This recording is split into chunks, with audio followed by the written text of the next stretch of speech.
So I was talking to a friend the other day about posting videos as authors, talking about our books, about writing, and I told him that it's much easier as a man for him to do this because people judge him less, and even it doesn't even have to be that, but I think just the way we were raised, it's instilled in our brain to constantly, because we heard it so many times. Everyone says, oh, why your makeup is like this, why you're not wearing makeup, why you're wearing makeup, why your hair is like this, your nose is like this, why your weight is like that. And I know, for example, when I used to work as a scientist at a conference, and I had a bad case of flu. This was before Corona, so it was quite normal to go to work. Um, and I had this like red nose and like just with the tissue, and I was wearing a hoodie, quite nerdy. And this colleague of mine, he kept saying like, "Oh, you embarrass us."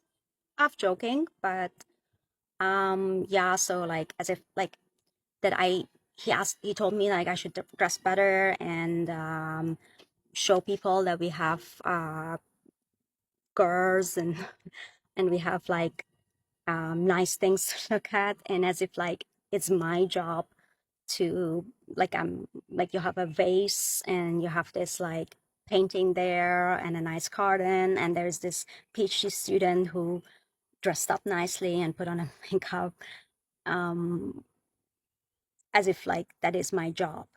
And he was wearing this sandals with dirty toenails, and he was also wearing a hoodie and unshaven and all of this. And um, like I didn't say anything, but I was just thinking because you know when you're a girl in a group, you're in minority, and everybody always already thinks that you don't belong. Like why they are even girls here, and you cannot say anything because if I say like, oh, why why do you talk to me like that? And they're like, oh, we shouldn't have let girls in, right? They always cause problems.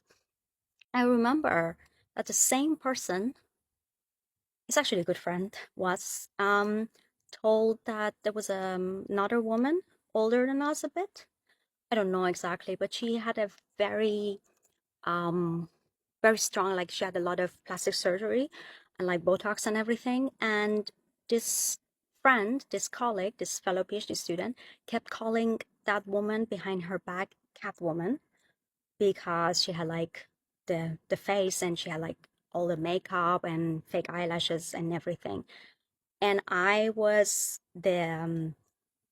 um the ugly with red nose and with hoodie. So um it's like there's no winning, you know?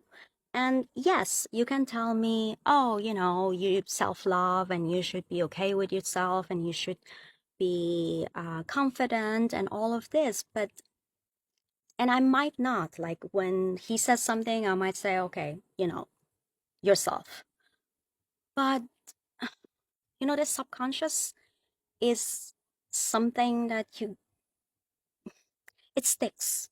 So then you're just walking or brushing your teeth, or maybe you're laying in bed and cannot fall asleep, and then you think like, oh, you know, I should do better, or I don't look good, and we keep then blaming people for not caring, for caring too much, for putting on makeup, not putting on makeup. Um, And we are at the same time the society that, to my absolute shock, that when Corona happened, that um, there like there was a shortage of soap because people actually thought, oh, we have to wash our hands with soap, and and that is the society that is judging you. And not only they judge you, they also judge you for caring, for for you know, eventually that it's getting to you. Like 20, 30, 100 people say mean things about you online, and if you care, if you say, oh, you know, I don't care, I don't care, I don't care, and at 99 and it finally catches up with you, and if you care, then people say, oh, why you're so sensitive. So we're putting everything on this person. So the person has to be perfect, but also not care if other people think they're perfect. We keep saying, you know, start with yourself.